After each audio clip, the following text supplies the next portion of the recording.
Hello everyone, my name is Wayne. And I'm Rebecca. And we are your Bourbon Journey. We were at the Bourbon Classic just a couple months ago. It's hard to believe that it's just been like 2 months or so. And of course, one of the places that we love to stop at when we're in Louisville is Buzzard's Roost. We absolutely love their stuff. They're one of the places that we've never been disappointed with any bottle that we've ever bought from them. And stopping in, we also get a good cocktail too, because We do. the bartenders are fabulous there. Yeah, they're just fantastic. They're very friendly, just really good stuff. And so that weekend when we walked in, I walked up to get a cocktail and my wife walked off to go ahead and see what was new. And that's where she encountered this bottle. Rebecca, why don't you talk a little bit about what you found and purchased?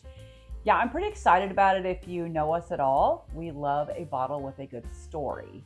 And this bottle has a fantastic story. So let me tell you a bit about it. This is the Buzzards Roost Kindred Collaboration. This is a story that goes back to Ethan Spalding, who also signed this bottle. He said, "My dad and I had a great time working together on Kindred Collaboration. We tasted through dozens of blends and second barrel finishes and landed on the one that my dad and I both really loved."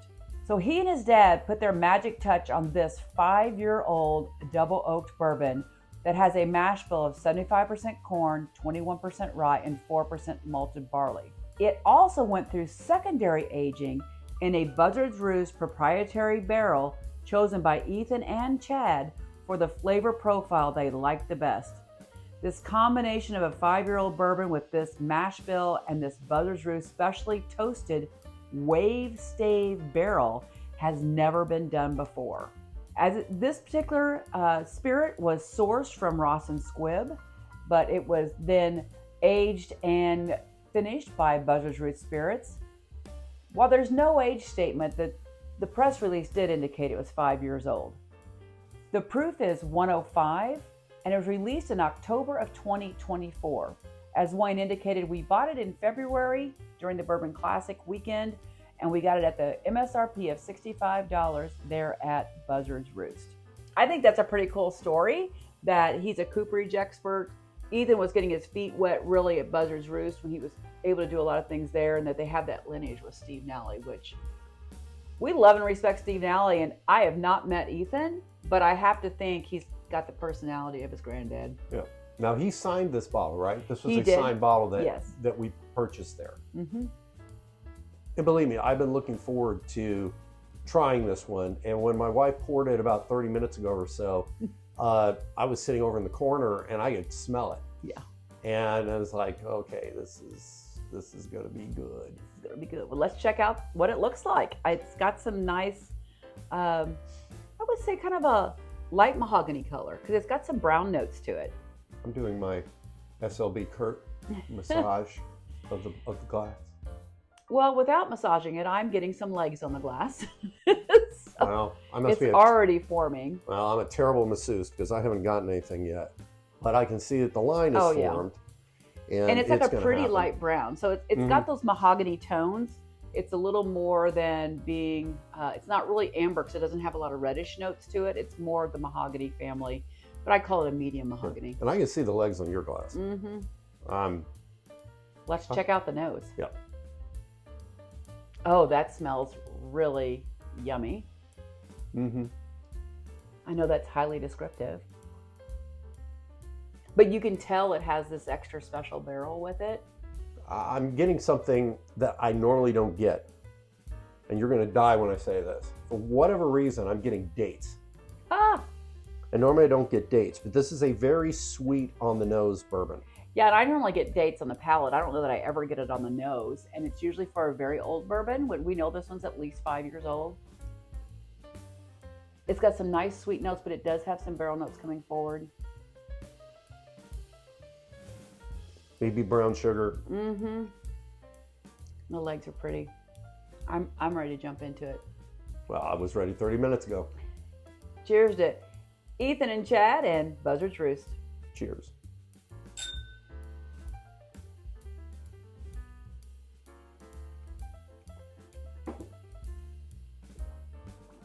It's got some pop, vim, and vigor. It's bouncing around in my mouth. Wow.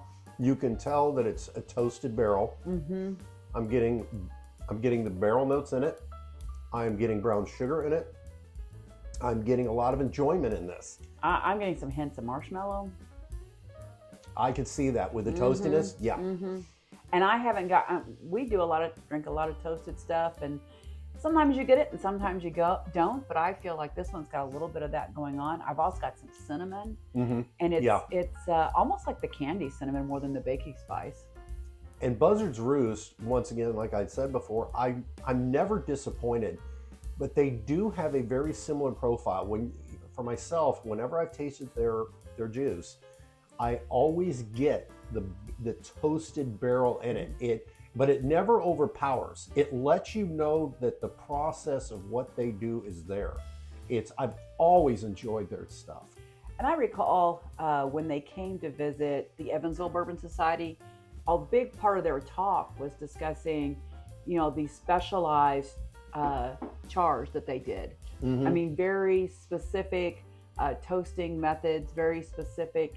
And we've certainly seen enough documentaries about, barrel companies that they have a lot of proprietary toast methods and char methods for different customers, and they have several because they are really into that, and that has to be because they understood the importance of that, and with Ethan's dad being from cooperage time, and also the owners of Buzzard Roost are very much, one of Jason that owns a restaurant, so he's got a fabulous palate and knows how different charring techniques affect food, so therefore it definitely affects whiskey as well. So I think it's just this big, huge match of perfect things coming together. And if memory serves me correct, when they were at the Evansville Bourbon Society, they were talking about that. They were also talking about that they were going to eventually be making their own stuff, that they were sourcing, and they were using this opportunity, which I still remember. They used this opportunity to go ahead and experiment with what they wanted to do with barrels to create a unique flavor profile that was theirs. And they have totally accomplished this. And I will say this, I am really excited for the time when their next step comes and they make their own stuff. No disrespect to this at all. I just know that what they're going to end up putting out is going to be great. Just looking at it from a common sense, everyday person perspective, where do you invest your time when really starting something else? And they really have invested it in.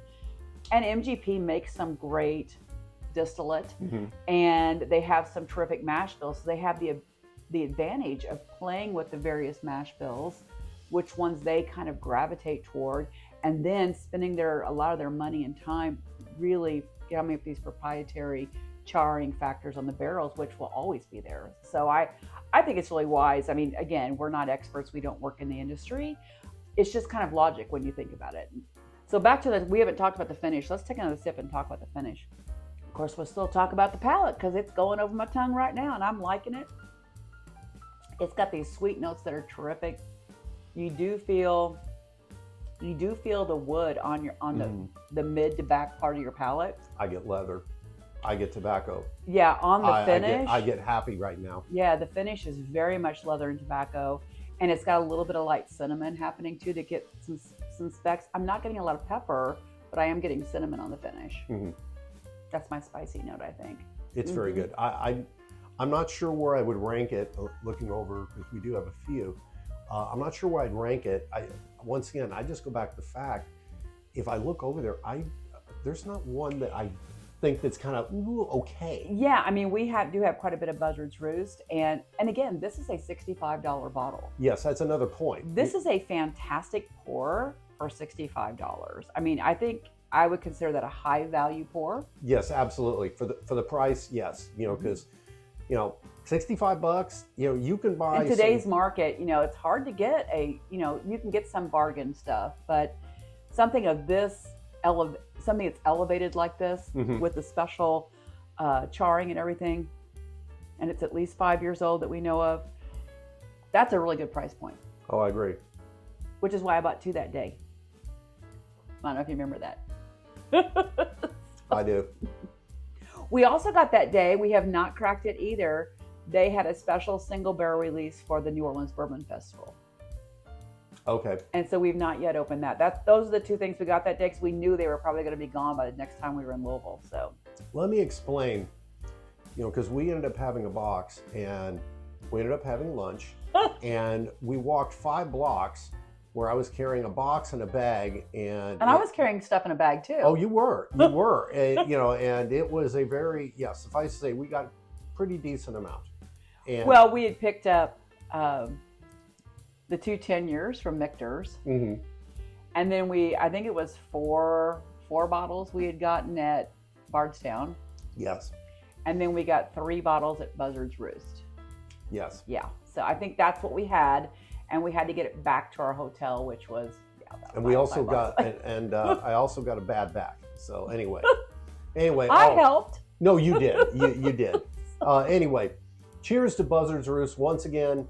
Ethan Spalding, I know you're not there anymore, but fantastic juice. I know whoever they bring in next is going to be really good because you have a success you're building on there.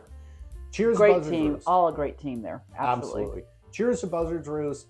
Hope you like this video. If you do, like and subscribe, and always remember to drink responsibly. Cheers. Cheers.